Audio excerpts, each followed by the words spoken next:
We've just set off on one of the world's toughest and most prestigious yacht races. Blast off, full speed ahead in the 79 Rolex Sydney Hobart Yacht Race. It's the annual 628 nautical mile ocean race from Sydney to Hobart. The wind increased last night and the temperature decreased. Welcome to Tasmania.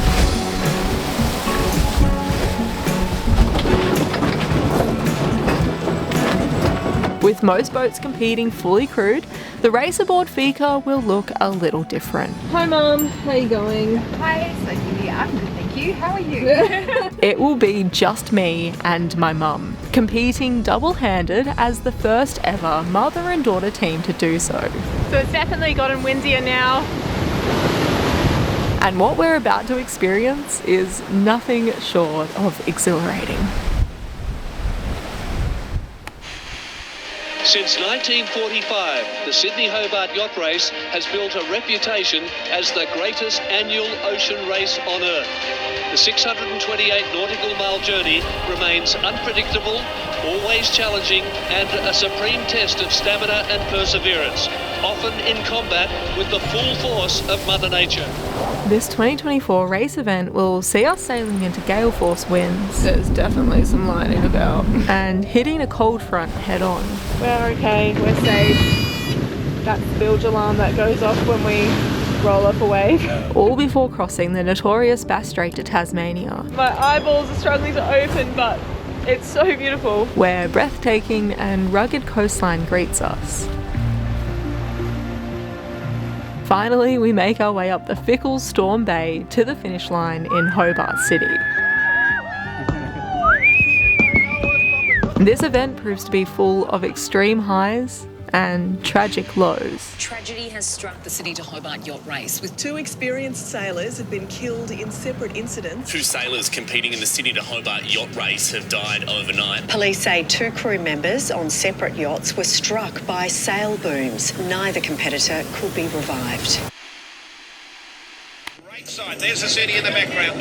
What a sight. Guns gone and they're away. The last deaths the race saw were in 1998 after the fleet got hit by cyclonic conditions.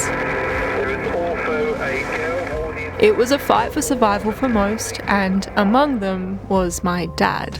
So in the 1998 Sydney Hobart race, I was on the yacht Kingara. I was born into a family of yachties. My parents met crewing aboard a boat, which led them to get married 2 years later, and soon after have my brother and then me. I was 10 months old when Dad set off on the 1998 Sydney to Hobart Yacht Race, and there was a chance he wouldn't make it home. So the start was really exciting. We had strong northeasterly winds. It was a start tacking up the harbour around the turning mark, and then it was a fast spinnaker run down the coast. It was a start like any other Sydney Hobart race, full of spectator craft and high spirits despite the forecasted storm developing off the South New South Wales coastline. So that turned into a fairly severe low, which was to generate storm force conditions, and we finished up with winds in the 80 to 90 knot mark. What eventuated was the loss of 6 people's lives, 5 yachts sinking, and 55 people needing rescuing by helicopter. One of those being Dad's fellow crew. It was late evening that on Kingara we were knocked over by a wave, and we lost one of our guys over the side. We had this normal 60-foot sea, and suddenly it had about another 30 feet on top of it, and it just turned us over. The mast went into the water. People in the cockpit were floating in stillness, and then I heard we had a man overboard. He was wearing a harness which was integral to his wet weather jacket. He was over the side, he put his arms up to be retrieved, but as he did that he slipped out of his jacket and we lost him. So we had his jacket and his harness and he was lost. Luckily for us, there was a helicopter in the area that was searching for the Winston Churchill. They didn't have a location for them, but they did have a location for us. So they diverted to us and then they found our guy in the water who'd been there in that water for about 40-45 minutes. They managed to pick him up. They dropped a frog, went into the water and grabbed him, and he was flown back to the coast. At its worst point, what were the conditions looking like? One of the things that stands out in my memory, and I still remember it, is there was a yacht sailed very close past us while we were in that situation, trying to recover and get back to the guy that we'd lost. And the boat sailed past us like you would see a surfer on the side of a wave. So the full height of the boat and the rig was sitting on the side of a wave as it was coming towards us. The tragedy of the '98 race did nothing to stop the future of the race, but it did wonders for altering safety regulations and standards, not only for this race, but for sailing worldwide. So now, 26 years on, I find myself on the famous Sydney Harbour in the lead up for the next big event.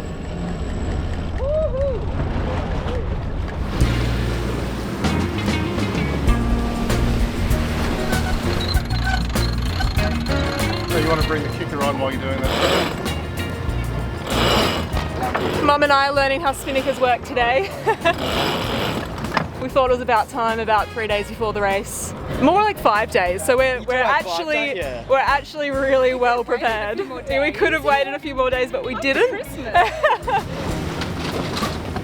Today is the day Mum and I are throwing up almost every sail in our wardrobe, getting familiar and some practice in with our new light wind sails and reefing system before the race starts. Should I use the halyards?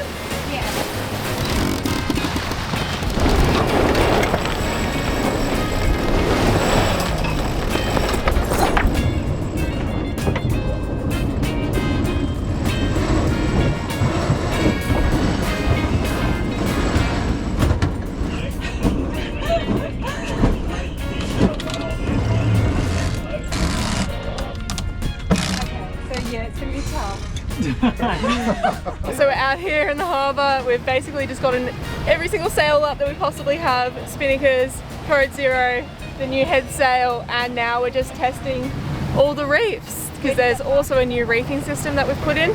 So yeah, we're just literally going through everything. It's kind of good to get a little bit of practice in before the big start. I want to clarify that this is not the first time Mum and I have flown a spinnaker.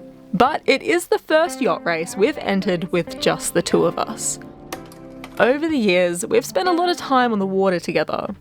More recently, that's included us sailing from Japan back to Australia, competing as part of an all-female team in the Melbourne to Hobart Yacht Race in 2018, and again with a more diverse crew in 2022.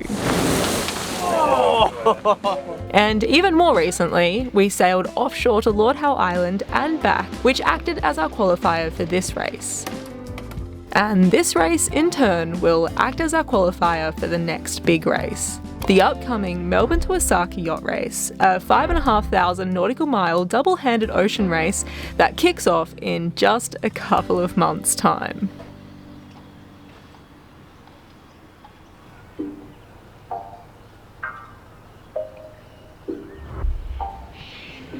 So it's the morning of, nerves are high, excitement's even higher, maybe. We are doing the final touches on the boat, packing things away, getting her ship shape. It's only a few more hours until we're out of this berth and onto the start line, and then from there out of the heads and heading south down the coast towards Hobart.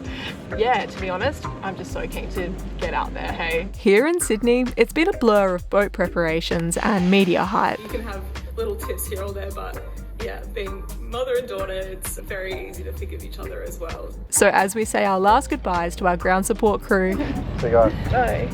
I'm feeling relieved to pull away from the crowds. Even if it's into one of the wildest nights I've had out at sea. Lots and lots has happened. Firstly, we have to get through the start line. I think I'm most nervous for the start line, maybe. It's going to be chaos.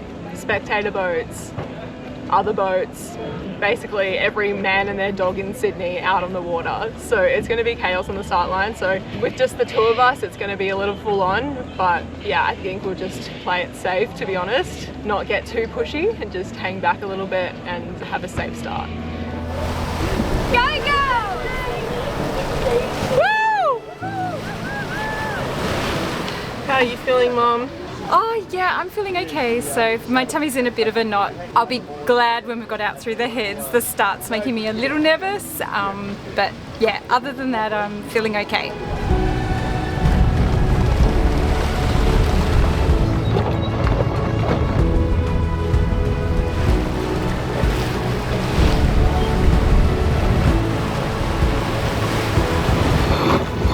We got Fika ready and hung back off our start line. So we're still hanging around the start. We've got the main up and we're really just waiting for the time to get a little bit closer to 1 o'clock. With 112 boats competing, we've been spread out amongst 4 start lines. To equal the distance, each start line can only turn at their designated marks.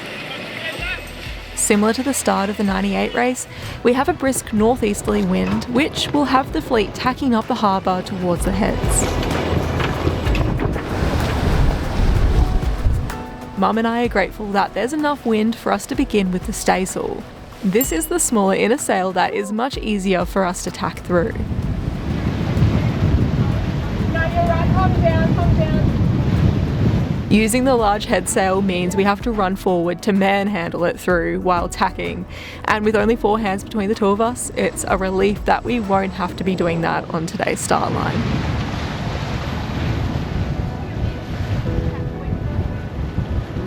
12:59.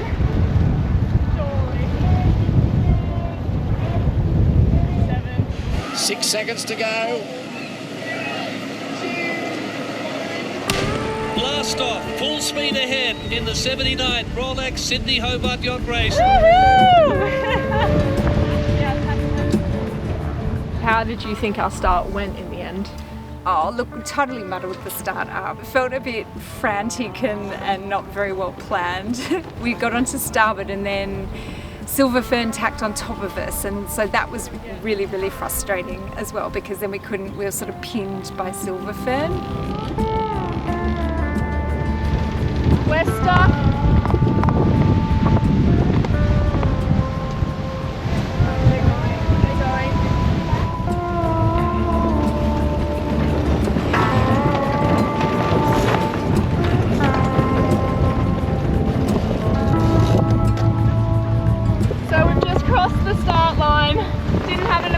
Start. That's okay, it's just the beginning. We may not have been the first off the line, but I think just getting to the start line as a mother and daughter team is something to celebrate. Mum and I found our rhythm, tacking backwards and forwards and weaving through our competitors.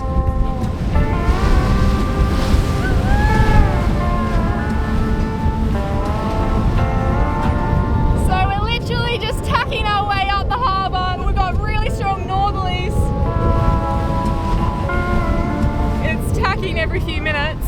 We're slowly getting there.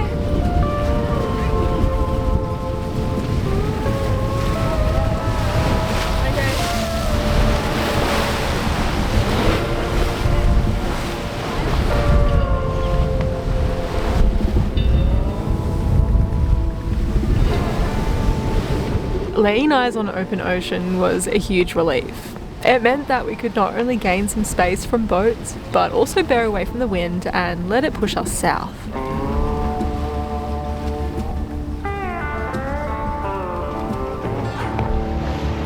That was a crazy, crazy time getting out of the heads. 2 female sailors on board.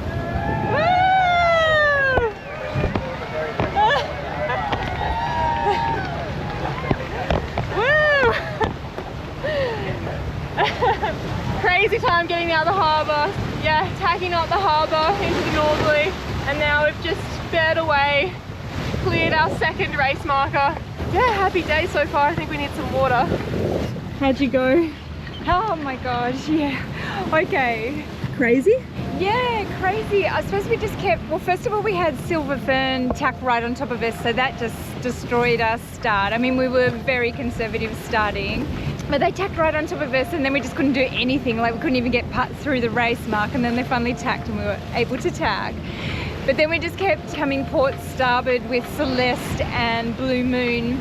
Blue Moon was okay, but Celeste came pretty close to us a couple of times and we were very nervous. We were just about to get T-boned. But we're out through the heads, just having a few seconds breather. and we probably need to start thinking about poling out the heady.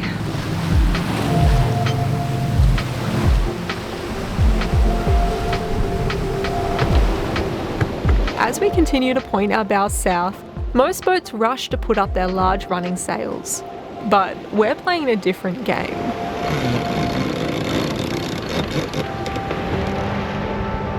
You might notice that Fika is not up there in the light racing yacht category. Fika is a Swedish-built yacht called a Naiad. She's 15 metres long and weighs 19 tonnes.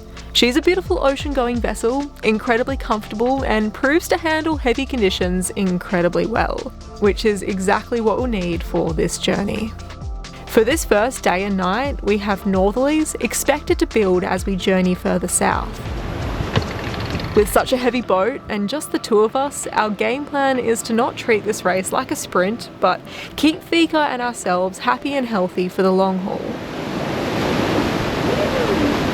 So we've set up the pole for a wing-on-wing situation, which we know Fika responds well to.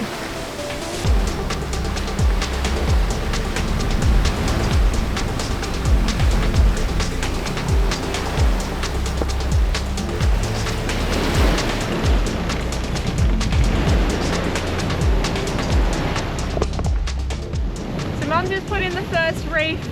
The wind's definitely increased in just the time that we've been out here. We're just goose-winged one reef in and sitting on maybe about 8.5 knots and surfing waves up to 10 knots. We've got about 25 knots behind us, and the further south that we go, the windier it's going to get as well. There's actually a gale-force warning for the South New South Wales coast, so we're basically sailing into more wind.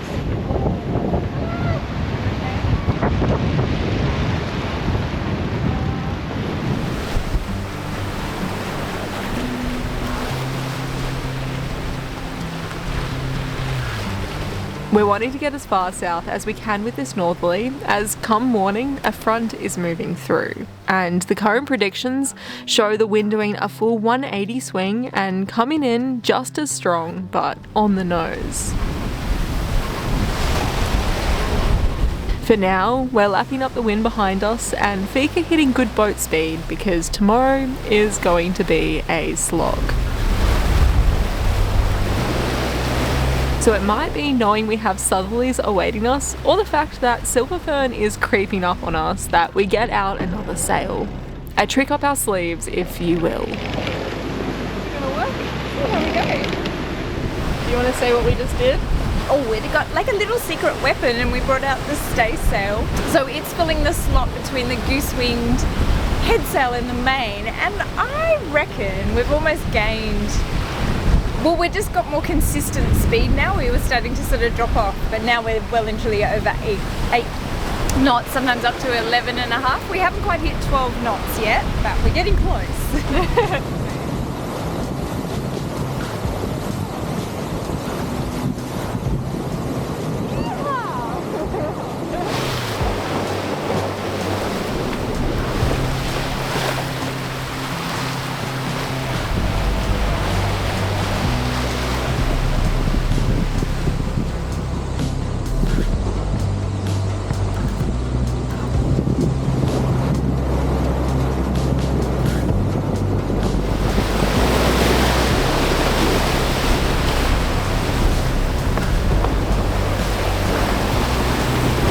From 1 o'clock onwards, the evening approached quickly.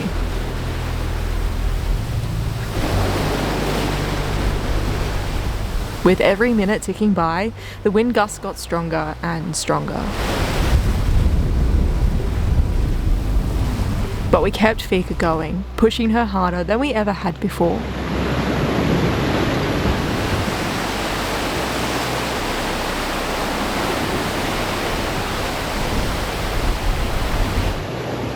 But after munching down a pre-prepared veggie lasagna for dinner,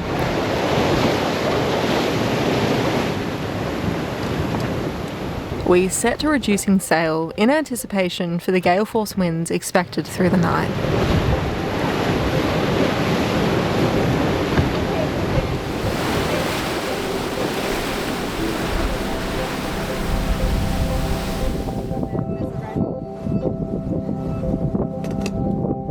Give me that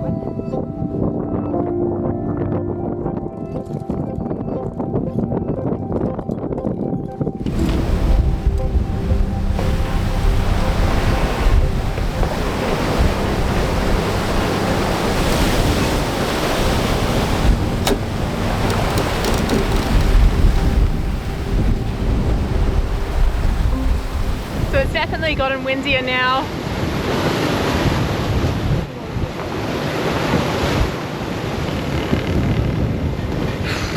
It's gotten windier now. We've put in the second reef. We've gotten away the staysail. We've reduced the head sail as well. Kind of just bunkered down for the evening. It has picked up as well, so it's good for that too. Yeah, we've had some dinner. The sun's now officially gone down over the horizon. We're powering along, and it's pretty wild and windy out here tonight. We definitely have a good 30 knots, 30 plus knots behind us. So yeah, goose wings, hooking along.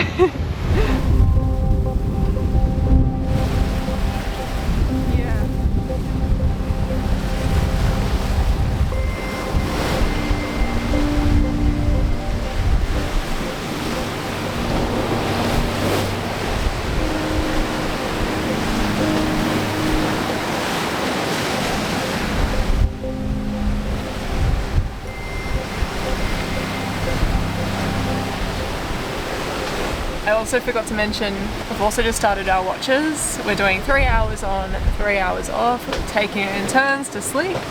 It's my turn to stay on watch. Mum's just gone down. Hopefully she gets a bit of a snooze. And I was also going to say that there's already been some incidences within the fleet. A few retired boats already, which is a bit of a bummer. I'm pretty sure one has actually lost their mast. I just heard that over the radio this afternoon. Don't really know what the situation is, but yeah, hopefully they're okay. So yeah, pretty crazy, pretty wild. The carnage has already begun. Boats are beginning to drop like flies, and the conditions were only becoming trickier and trickier. The wind continued to build, and so did the steep seas.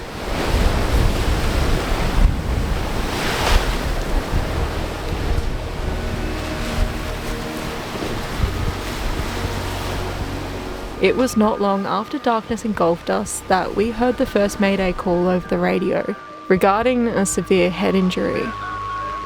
It was quite distressing hearing the panic in the person's voice who was calling the mayday. Just disbelief, I think. I looked where we were in relation to where the mayday was, and we were too far away from that boat.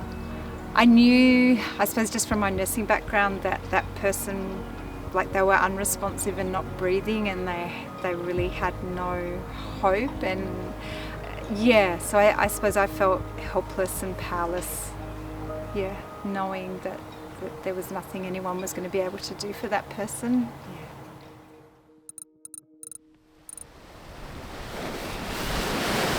It was when I came on watch at first light on the second day that I found out that another 2 mayday calls had been made. Lots and lots has happened. One man had been washed overboard but was successfully recovered after 45 minutes in the water, and tragically, another fatal head injury. Really sad.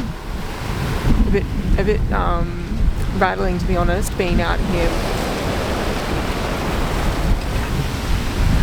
It just really, it's just a huge wake-up call. It was a truly somber morning, but Mother Nature holds no pity. And with that west-southwest change pushing through in the early hours of tomorrow, it's going to be fairly strong, it's going to be very abrupt, and there may be some gale winds associated, and we could also see some showers and maybe even the chance of storms developing. There's definitely some lightning about. Today is bringing a whole new set of challenges. It's going to be even more physically demanding and mentally taxing than what we've just tackled, especially after little sleep from this last chaotic night. It was a wild night. Wild. Big seas, like really big, steep, stacking seas. A bit of wind, gusts of 40 knots. Mum and I didn't get much sleep last night. Mum got 3 hours from 8 to 11. Then I maybe laid down for like 20 minutes. That's when I heard the first mayday call. So I sprang out of bed, and that was when it was getting wild as well. So then Mum and I were up for another 2 hours together, sorting out the boat, putting this third reef in, getting the pole away, driving over. Resting comes for the two of us in moments where the boat doesn't need tending to, which for now wasn't the case. We've come to a halt, slopping around in a windless hole, the calm before the next wild. We got to shaking out reefs, even though we knew we'd be putting them back in just a few short hours' time. Hole before the front, Mother? Yeah. It's pretty frustrating. Don't worry, we're just about to get some wind. I know. The cold front is on its way, providing us with a day of strong headwinds. I'm gonna get some sleep before this front comes through in case it's gnarly. It was a wink of sleep before the change, and it was once again all hands on deck.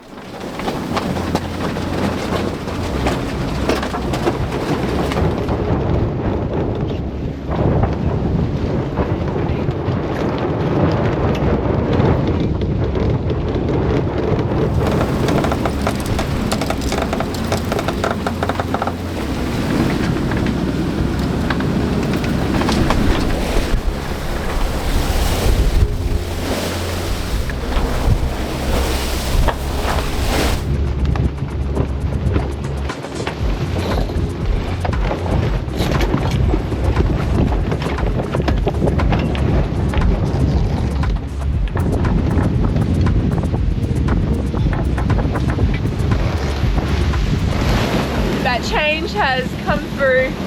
Now got a 30 knot southerly. We put the reefs back in again. We're on our second reef, and just the staysail. It's gone from a wild night to a wild day, with a little bit of a calm moment in between.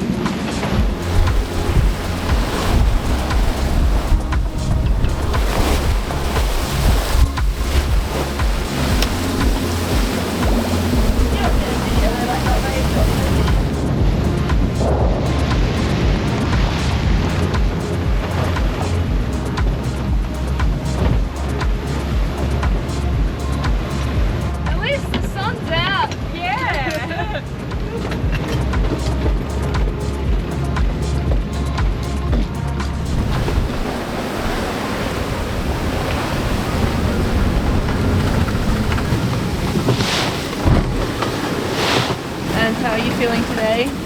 Yeah, I'm feeling good. It's really hard to move around the boat. It's really hard to move around the cockpit. Like, everything's an effort.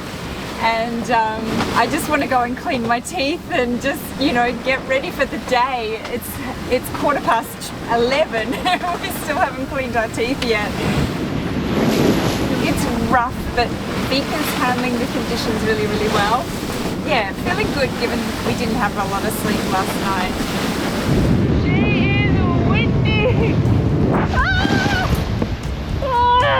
While our day started off with a windy punch, the sun was shining and morale still felt high.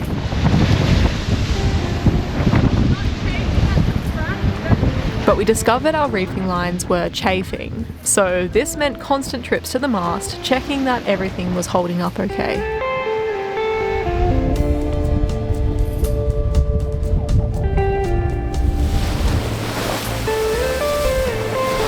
As the day went on, bashing into building seas and headwinds grated on us. It was quite gloomy, like it was grey and overcast, and the boat was incredibly wet. And just moving about the boat was so hard, everything was an effort. Adding to the commotion, we're okay, we're safe. That's the bilge alarm that goes off when we roll up a wave. Quite unsettling when it first went off, considering the last time I heard that alarm, the bilges were in fact flooded. There's a link to that saga in the description below.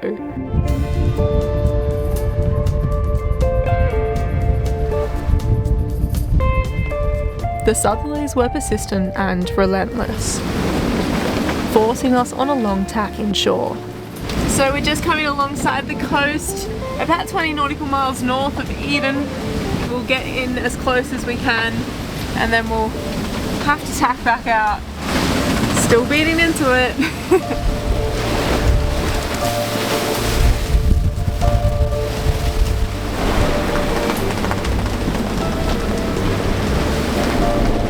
It had been a big day, running on from a huge night. And as this night drew nearer, we had hopes that the tacking back and forth off the coast would soon come to an end.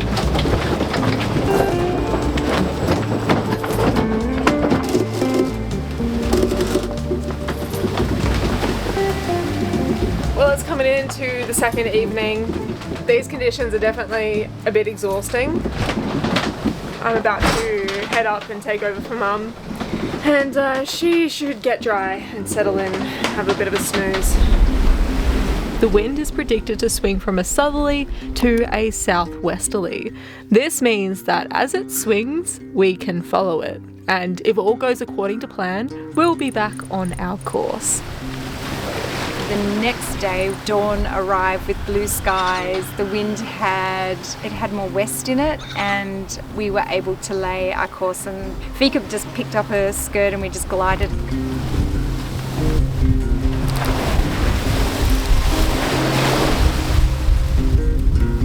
Good morning. We have just begun crossing Bass Strait. The wind swung through to the southwest and we just slowly cruised on in. It's so tired. While we had more pleasant conditions, it was another night of little sleep. Oh my god. Mum and I were up together at an ungodly hour, pouring kettles of water into the engine. The wind generator on the boat is struggling to do its job as a wind generator. So when we went to charge the batteries with the engine and it was blowing a dry exhaust, it was important we got it primed, which took a little longer than you'd imagine. This meant another interruption to our watch schedule. So after letting sleep take over me for a few hours, for the first time in the race, I felt well rested and a new sense of energy surged through me. This is my second attempt at saying good morning because I was really struggling this morning to keep my eyeballs awake. I'm like sticking my head out in the wind, like opening my eyeballs. Yeah, it was really tricky. I just don't think we've had that much sleep over the last 24 hours. So had a good sleep, had a really good sleep, and now I'm up, nice and sprightly.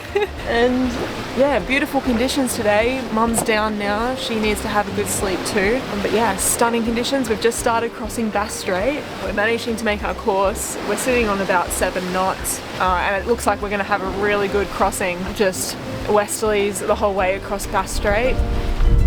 This third day felt like a breath of fresh air. There was something so exciting about saying goodbye to the mainland coast and beginning our Bass Strait crossing. But the excitement wasn't just buzzing for that. We've just woken up to being first in the double-handed PHS division. We honestly were not expecting to ever be on the leaderboard at all. Yeah, that's a nice little encouragement to wake up to this morning. So we're just going to keep on trying pushing Fika forward as much as we possibly can, and hopefully we can hold that title of number 1. While we're still 359 nautical miles to the finish line and hopeful to hold our place as first in our division, the first boat of the fleet has, in the early hours of this morning, crossed the finish line. Defending champion Law Connect has taken out back-to-back line honours victories. It's a different race for most of the fleet, who are settling in for a couple of more days out at sea. Sea time when it's this glorious, though, is not a bad thing in my books. Is it a beautiful day? It's a beautiful day. All alone again tonight, but you don't seem to forget about yourself. This morning, or for brunch, is a mushroom and cheese omelette. The conditions are pretty nice out here today, perfect for cooking up an omelette. I think it's going to turn into more of a scramble. Oh, definitely a scramble.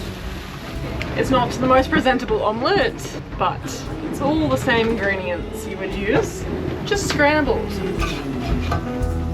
Oh.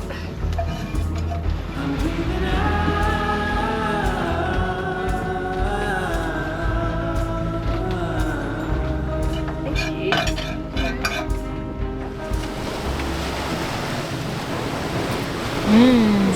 Beautiful.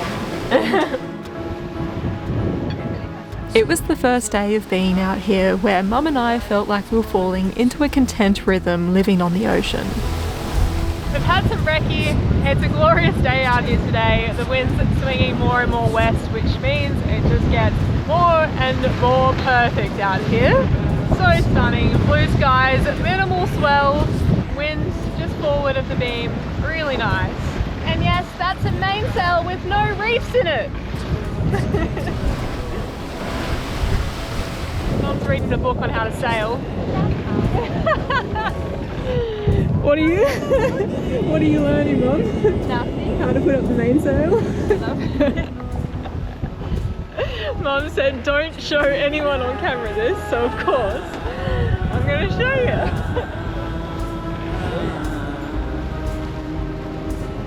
Anyway, glorious day. We're hooting along, catching people left, right and centre. No one's pulling away from us at all. Actually, there's quite a few boats behind us. I'm just kidding. They're all in front of us.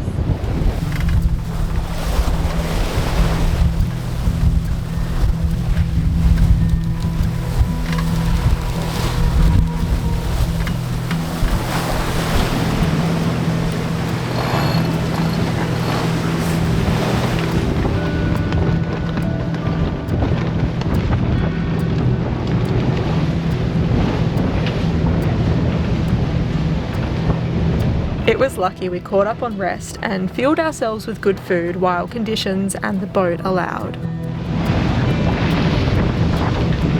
As we progressed across Bass Strait, the wind strengthened, demanding our attention and energy.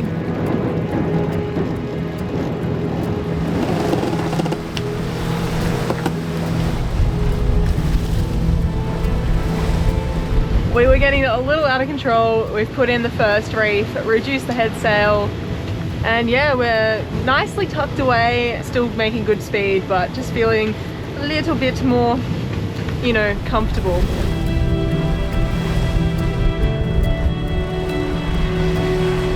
We're flying across Bass Strait, and it looks like we'll continue to fly across Bass Strait throughout today, overnight, and hopefully all of tomorrow, most of tomorrow, until we hit the east coast of Tassie and things might become a little bit more tricky around there. But for the moment, we've got these really consistent westerlies to get us to the top of Tasmania. I also just want to say a quick thank you to some of the sponsors that I am wearing. Firstly, Berk, thanks so much guys for the set of wet weather gear. I desperately needed it, and I'm so grateful that I've got a good set of new wet weather gear, especially on passages like these. I'm also carrying on me a very important piece of equipment, and I would just like to say a huge thank you to GME for supporting me on this trip with a PLB. This is a very important piece of equipment. It's a personal EPIRB, so if I go overboard, this is going to help me get found. So really important, so cheers guys, really appreciate that. And that's been living in my jacket pocket. I mean, my life jacket bum bag. Also, just a special thank you to Darren at the Yacht Rigger. He's spent so much time on Fika over the last few months, adjusting her for double-handed sailing. There are a few tweaks that we're realizing that we need to make, but that's definitely no fault of Darren. That's fault of probably Fika. So cheers Darren, you're an absolute legend. You go above and beyond always, and most likely we'll be calling you once we get to Hobart.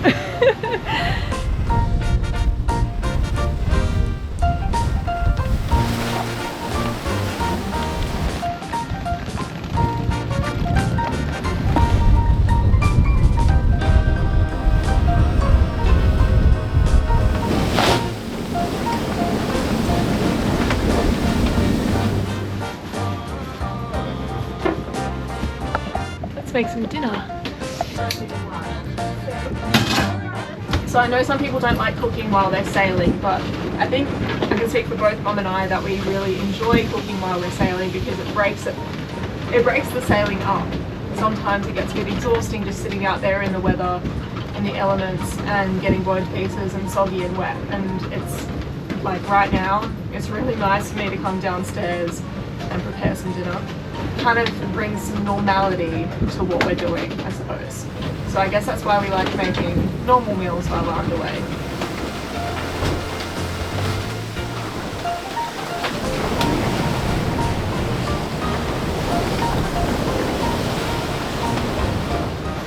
Here you go, Mum. Yep. Ah!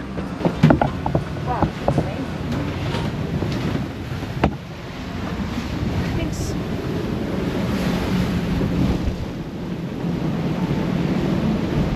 Double-handed sailing is sometimes a lonely existence. Taking it in turns to have some sleep not only throughout the night, but during the day, you often spend hours alone. Mum and I always make sure to have our meal times together, a chance to chat and catch up before we fall back into a watch routine.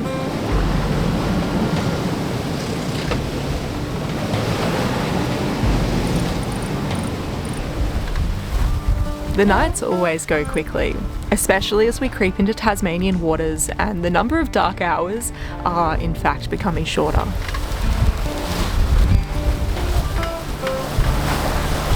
So the wind increased last night and the temperature decreased. Welcome to Tasmania. We are just off the northeast islands to the northeast of Tasmania. It's definitely wild. We've got about 20 to 30 knots. Fika's powering along. 2 reefs in the two reefs in the main. The staysail up. Welcome to Tassie. It's definitely brisk. The air is clear down here.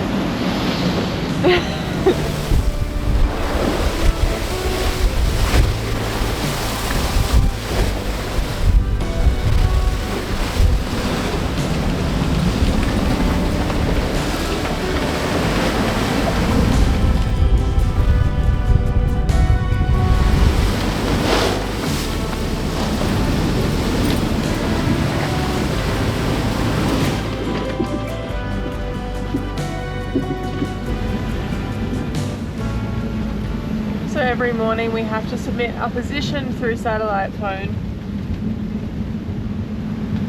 These things feel like ancient pieces of equipment and it's not finding a satellite. What are the antenna on it? The pigeons eventually came to collect our position and deliver it to the race committee. And day 4 of the race could go on. We're coming along the east coast of Tassie now, and we're just southeast or 30 miles offshore, and we're southeast of St Helens, and we are 112 miles from Tasman Island, where we turn the corner and go up into Storm Bay and up the Derwent to Hobart.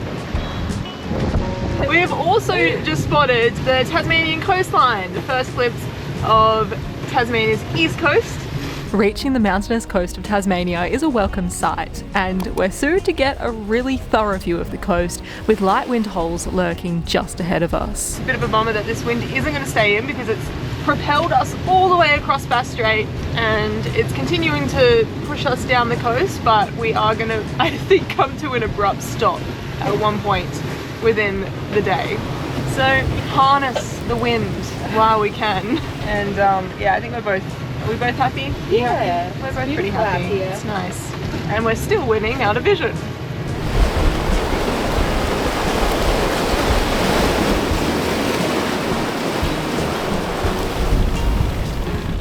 On the border of windless holes, Mum and I whipped into action to shake out the reduced sail.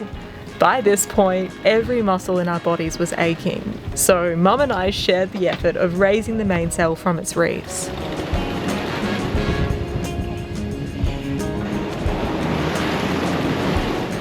While we had that last little bit of wind, we quickly got all the reefs out, determined to make some more ground south.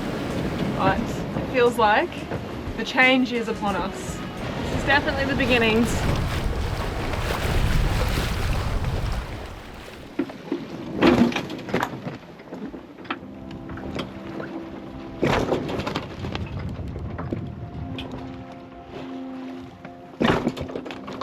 The wind completely died from the west, and a breath of wind came in from the south. We gently coaxed Fika forward, encouraged that we weren't the only ones who had fallen into this hole.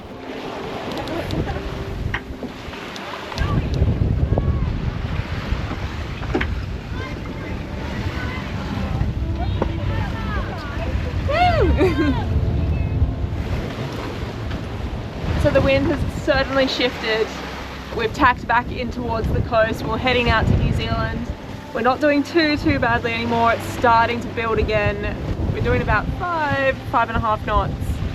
We came really close to another competitor. It's always really nice when you somehow always end up on top of each other. And yeah, now they're out in front of us. Bummer. But Fika is at least moving. We were surprised to find that we never completely came to a stop. The wind strengthened into the afternoon, which got us back up and running. Are we sailing again? Yeah, it's really beautiful now. With Fika taking the new breeze in her stride, Mum and I resumed everyday life on the water. Our bodies must be craving carbs because I've been eyeing off some potatoes for a while. It might not be your usual activity on a Sydney to Hobart yacht race, but I decided to whip up a potato salad. So we made the potato salad that I've been craving for days. We made a baba ganoush, just a boiled egg, and sort of like a tabbouleh salad-y thing. Oh, good.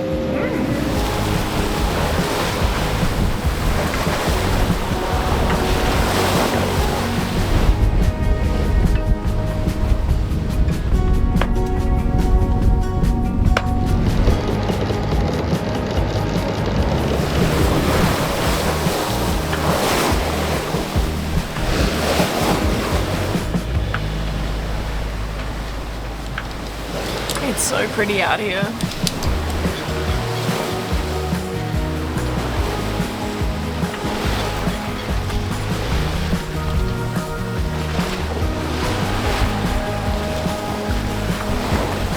It was a glorious sunset off the stunning Tasmanian coast. It felt even more special as this could be our last night out on this crazy and wild race. I could almost taste the finish line.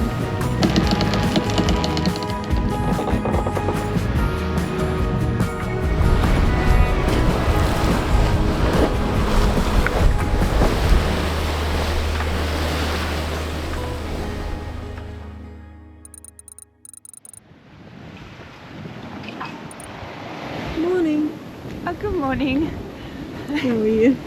Yeah, I'm good. Thank you, Sophie, for letting me have 3 hours sleep, so I feel heaps better. We've just arrived and we've got 21 miles to Tasman Island. Yay! Yay! That's really good. I'm really excited to see Tasman Island. A little bit of breeze has crept back in again. It's been a pretty slow night. A really quick night though. I feel like I've literally only just saw the sun go down and it's almost coming back up again. And I'm gonna go have a snooze for a couple of hours and then hopefully lay eyes on Tasman Island. Exciting.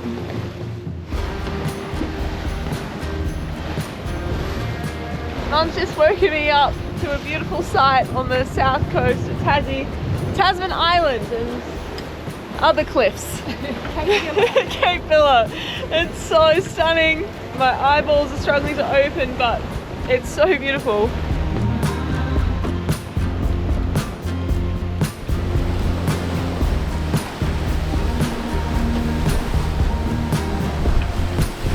Reaching Tasman Island means we're officially on the home run.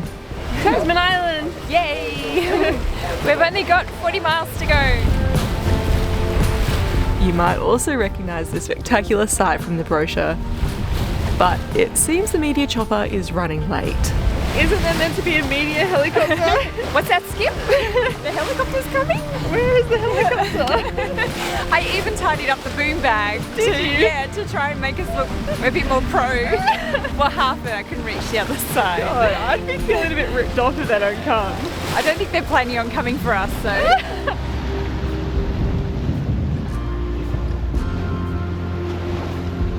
As we put the island on our beam, we get race control over the radio. Fika, this is Hobart Race Control, over. Good morning, Hobart Race Control. Fika is just rounding Tasman Island. Our ETA to the finish, I would say, is about 1800. Over. Thank you, Fika. You're rounding Tasman Island with an ETA of 1800 and no declaration. Thank you. Thank you, Fika. Clear.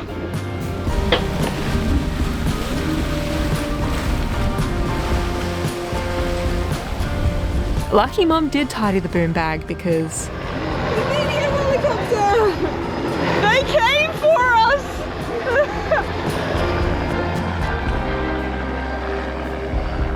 We had under 40 miles to go to the finish line.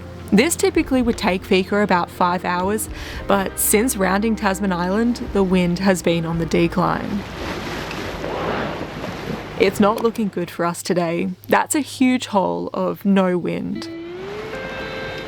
This race has been a huge test with every wind direction and speed thrown at us. The perfect training for the upcoming Melbourne-Osaka race. One thing that's more challenging than heavy weather is no wind at all. And the race to Japan, crossing the equator, it's guaranteed we'll be adrift for days at some point. For this reason, we've added a suite of light wind sails to Fika's wardrobe, and today is their day to shine. We started setting up the Code Zero last night in hopes to fly it, but we didn't in the end. But it's all here set up and we're keen to give it a go because we're definitely about to lose wind and we've got better conditions for it this morning, which is kind of exciting, so hopefully gets us moving.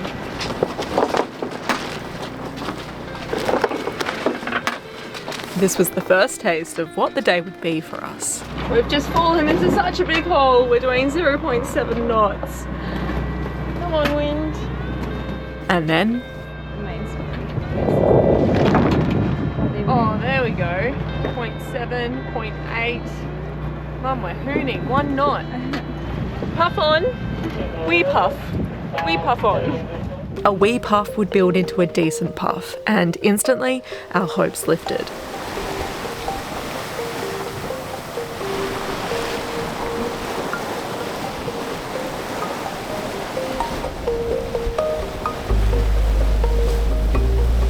On this beautiful breath of wind, we quickly approached the next spectacular cape. Cape Rowell, our turning point into Storm Bay. But we came to another screeching halt. Yeah, we're going backwards right now. A boat that we worked very hard to overtake across our Strait has now caught up to us. This is where 19 tonnes doesn't work in your favour. This is actually the boat that Mum did the last Osaka on. Hey, Mum? Yeah, it's red jacket. Flat white. She's my second favourite boat. This is the finishing box, thank you. We continued to try everything to get Fika moving. So we've just tried a goose swinging combination. Desperate for answers. We're doing 1.3 knots, Mother. Maybe this is it. This is actually insane. Hopefully, fingers crossed, we find some wind.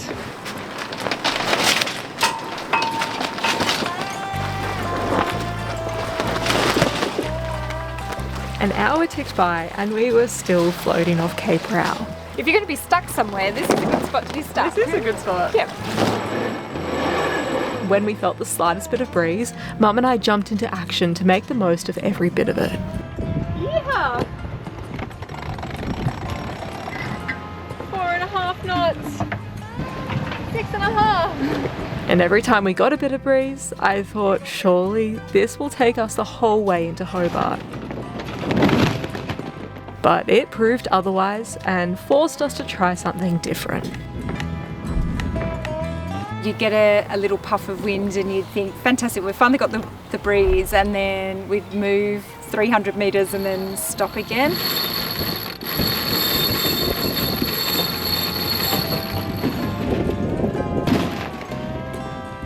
There we go.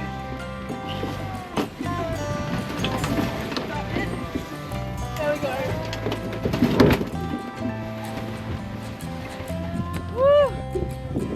Well, we're doing 2.8 knots in 2.4 knots of breeze behind us. So, you know, we're working with what we got, I guess. This no-wind situation was keeping us incredibly busy. Mum and I dug deep for the last remaining energy we had to find a breath of wind. We're hoping that a southerly is about to come in. So we're getting ready for it. Time moved quicker than we moved forward, and we realised what we thought was a generous estimation of us finishing at 6 p.m. was wishful thinking, because any breath of wind only dwindled again. It was absolute glass. Well, we're still out here. It's gotten worse. This is so insane. I can't believe that we just come to a screeching halt. We're still hopeful that a southerly might come and take us just that last little bit. Oh, bummer. What a way to drag out the finishing of this race. Although frustrating, it gave us time to reflect on everything we've just sailed through and soak up these last hours of our journey. What do you think, Mother? Oh, I'm tired. I'm ready to get into Hobart for the celebrations, but it is absolutely beautiful. Look at the water is like glass and the clouds are really moody, and we've had hot showers or semi-hot showers, so we can't complain. It was well and truly late afternoon, and just as we're beginning to lose hope that the predicted southerly wasn't coming, wind! Wind came in very quickly.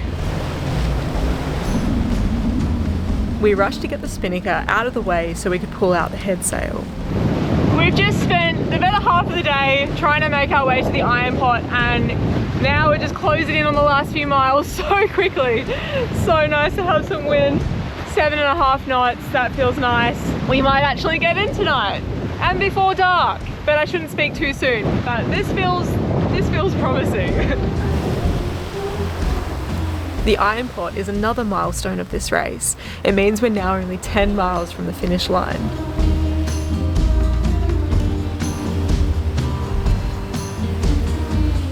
Mum and I were quick to get the spinnaker away, but when the initial impact of the wind settled, we realised we were going to have to raise it again.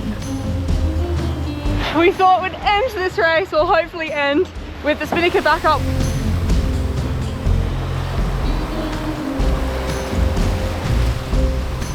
We got Simon, his brother, John and Kath on a catamaran behind us. They're just lurking around. No, it's really nice to have them with us. It's quite nice sitting up here. It's really like 4 or 5 meters up in the air, probably not that high, but really nice vantage point, foot steering along. One of the better views I've ever had while sailing, I think, is following Soph and her mum into Hobart after nearly successfully completing a Sydney to Hobart. It's a pretty nice feeling, to be honest. Soph and her mum must be absolutely frothing if they can still feel anything, because they must be also absolutely knackered. But I reckon the froth would have put a little bit of a spring in their step as they're cruising on in now.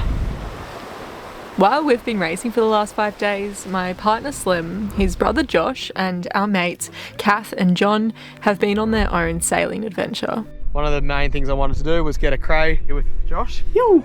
That's sick. We've achieved that. So now we're going in search of a seal colony. Then we should situate ourselves in a place where we think we'll have a good jumping point to catch Soph as she sails in. So, well done, ladies! With the girls in front of us, we're struggling to keep on their tail, but I'm overwhelmingly proud of them. What they've achieved and are about to achieve right now is no short of just incredible. Like, it's insane what they've just been through and what they've just done. There's been damaged vessels, worse than damaged. There's been loss of life and some pretty gnarly conditions, and they've persevered and they've powered through. I guess it just goes to show that not only have they had a crack, but they've absolutely smashed this. Just insane. I'm so proud of them. I'm so stoked for them as they cruise their way into Hobart now. While we shared confidence that Mum and I were just about to cross that finish line, the Derwent River threw at us another trying situation. The spinnaker had run its course and it was another sail change. The Code Zero would make a reappearance. Just when we thought everything was going according to plan and in our favour, this speaks for itself. We've run out of wind again. We flew the spinnaker. That wasn't working no more. Got the spinnaker down, thought the Code Zero would work. As soon as we get the Code Zero up, not a breath of wind. 0 knots. I think that's the least we've had all day, Mother. Yeah. Oh my gosh. So we're left bobbing around again. We do, however, have quite the cheer squatter happening over there. We've got Mark and Kelly on fair winds, local Taswegians, and yeah, the guys.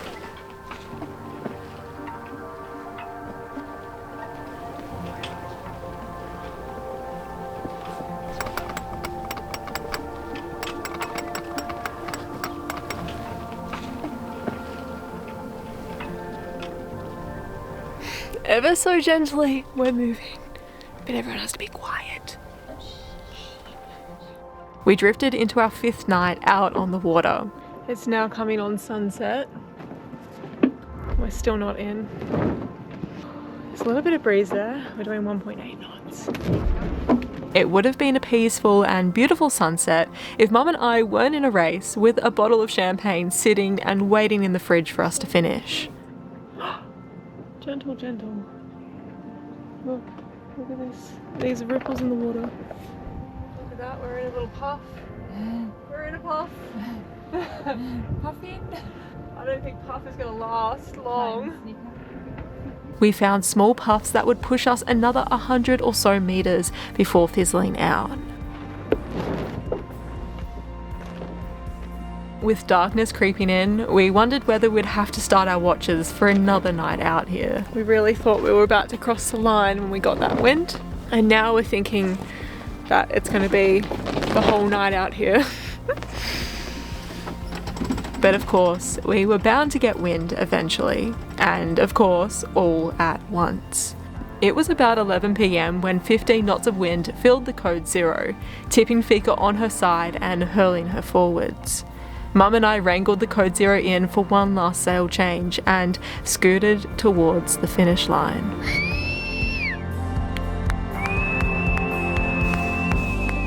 In the end, these last 40 nautical miles took us over 15 hours, but we crossed the finish line just after 11:30 PM on the 30th of December. You did it! So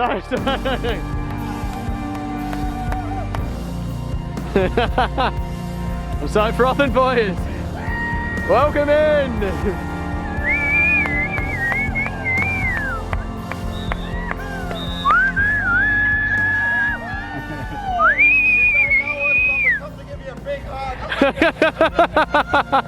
To be greeted by patiently waiting strangers after not only a long day, but after 5 eventful days at sea feels completely unfathomable. We're elated, humbled, relieved, and proud to have crossed the finish line as the first mother and daughter team.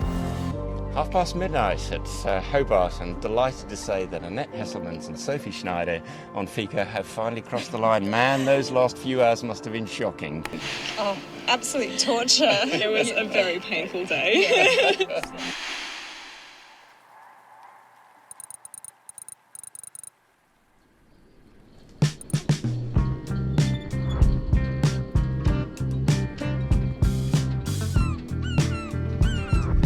So it has been quite chaotic. We got in late last night. We had an amazing crowd greet us. So thank you to those of you, if you're watching, that was really special. Oh gosh, straight into a live interview, which was crazy. And then yeah, it's honestly non-stop. We got to bed at maybe around 2:30 at night, slept for a few hours, got up in the morning, and it's so busy down here. People looking at the boats, saying hey, it's super lovely. But yeah, it's full on today. We've got the presentation, we've got all of these things. It's New Year's Eve, so hopefully a bit of a party tonight. That will be nice. But yes, just wanted to say that we made it in safely, and yeah, it's the festivities begin now. We're off.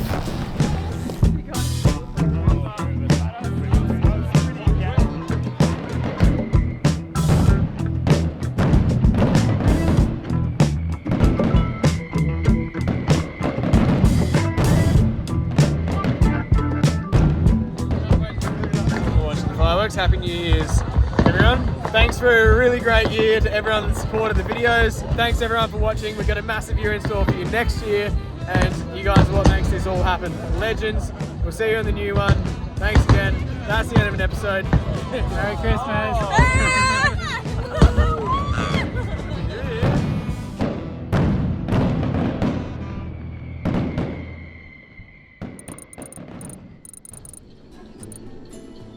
It is New Year's Day. I've got to say I'm very dusty, so this might not be coherent, but that's okay. We're here at the race village because it's our presentation today. We went to a presentation yesterday, but because some of our competitors weren't in, we didn't get awarded there. After drifting for 15 hours on our last day, our place at the top of our division was under threat by the boats behind us having a chance to beat us on handicap. It's a good thing for us that they also got becalmed, and we actually won our division, so it's really exciting. We're actually going to go up on stage and receive a winning trophy. In third place, Blue Moon, Ken and Tristan Gourlay. Second place, Andrew Butler and Peter Just. Which brings us to the winners under double-handed PHS, and it's another family affair. Annette Hesselman and Sophie Snyders on Fika.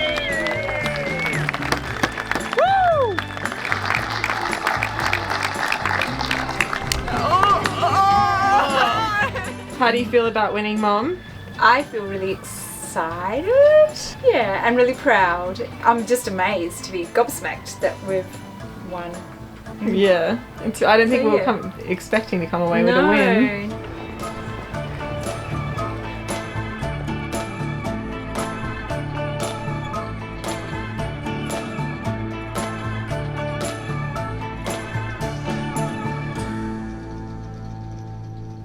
Well guys, I really hope you enjoyed following our journey from Sydney to Hobart in this extraordinary race. What a wild year with 30 boats retired, 3 of which were dismasted, a man overboard but successfully recovered, and tragically 2 casualties.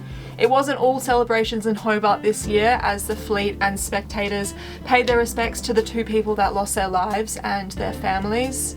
We all felt the events of that first night. It's a humbling and fatal reminder of just how quickly things can go wrong out on the open ocean. I kind of can't shake the feeling that 2 people on this race didn't get to wake up and see this morning. It's a bit of a weird feeling. It's pretty sad. On a more positive note, Mum and I have well and truly qualified for the upcoming Melbourne Osaka Cup, which is kicking off on 16th of March this year. This race is like doing 8 Sydney to Hobarts non-stop. As you've just seen, I have a passion for filmmaking and taking you with us on our ocean adventures, so it's my every intention to not only make a YouTube series, but also a documentary of Mum and my entire journey getting to Osaka. To make sure you don't miss those upcoming videos, feel free to subscribe here, follow us on Facebook and Instagram, and even our race dedicated website, inheroceanwake.com. All of those links are in the description below and it's all free. If, however, you did want to financially support the production of these videos, becoming a patron is a great way to help us keep up with replacing our forever salt damaged camera gear. This video was brought to you 100% by our patrons and donors, so a huge thanks to you lot for making it possible. Our patrons received real-time updates as we were making our way to Hobart, and it's my aim to provide the same bonus content during the Osaka race. For those of you that follow our regular series of circumnavigating Australia, apologies for the delay. This wee doco took near a month to piece together, so thanks for your patience. We really hope it was worth the wait, and our regular videos will be resuming shortly. This was the biggest edit that I've undertaken, so if you did enjoy it, it would mean the absolute world to me if you could give it a like, share it amongst your family and friends, leave us a comment. I'll be sure to read every single one of them and try my best to get back to you all. And otherwise, I think that's about it, guys. I really hope you enjoyed. Thank you so much for tuning in, and we will see you really shortly. Bye, guys. Blast off, full speed ahead in the 79 Rolex Sydney Hobart Yacht Race.